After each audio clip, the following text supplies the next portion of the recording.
Okay, so it's a quick product review of the Touchberry 10.1-inch panel that has a Raspberry Pi included inside, and I ordered this product before the summer of 2021.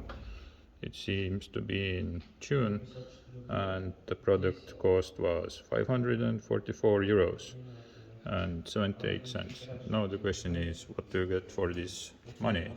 And first, when you take the product out of the box, it looks really solid and good product, but if you start to investigate it a bit further to get access to the SD card inside, to include Raspbian or any other OS image to the Raspberry Pi, then you start to notice things inside. And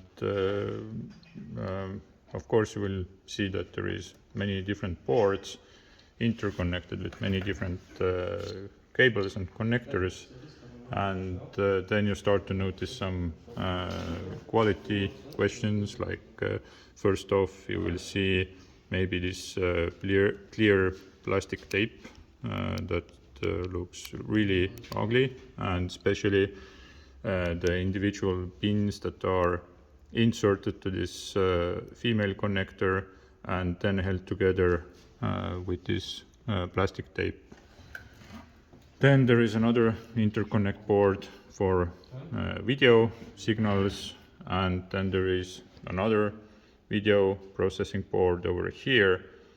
and this video processing board connects via this HDMI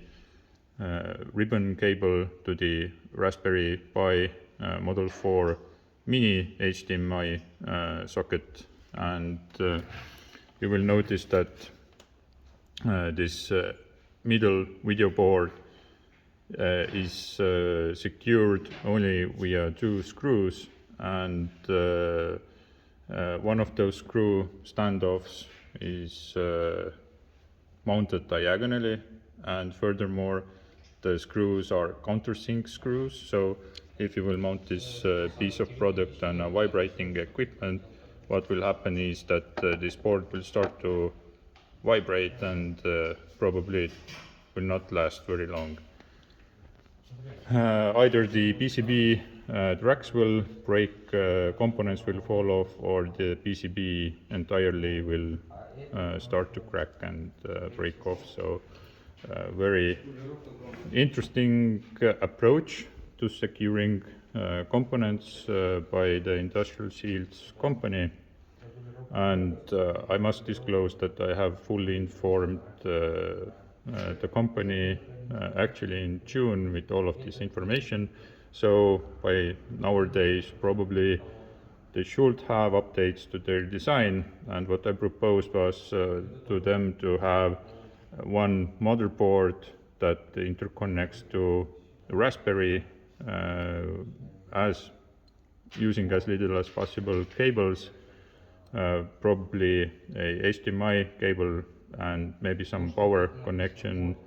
and use maybe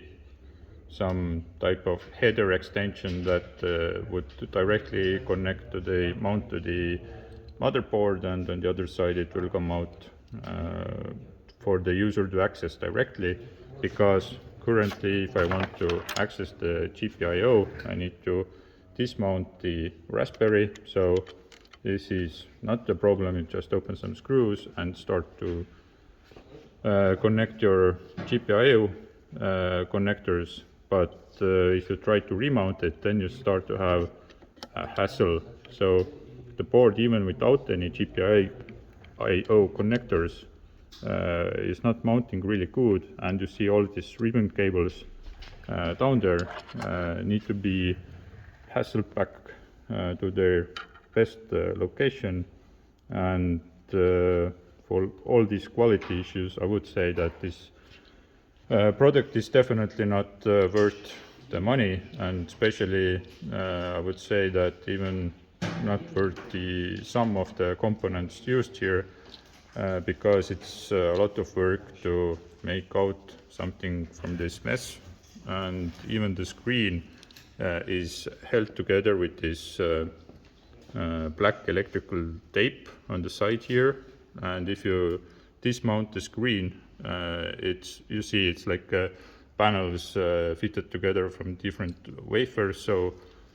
either the backlighting or touch or something is assembled here, and I don't want to know even what or why. So I will try to find another plug-in screen that has all the video interfaces included and touch, and it will connect to the Raspberry much more efficiently than having here 1, 2, 3, 4. So in conclusion, we can say that having an industrial shield with a touch LCD using a Raspberry Pi computer, it's actually a quite good idea, but this implementation from industrial shields, it's like a prototype. It's not worth the money. If you don't want to have a hassle, don't buy it, but if you want to use it for some purpose and you're up for some rework, then it's still not worth the money, but probably, hopefully, it has the functionality intended.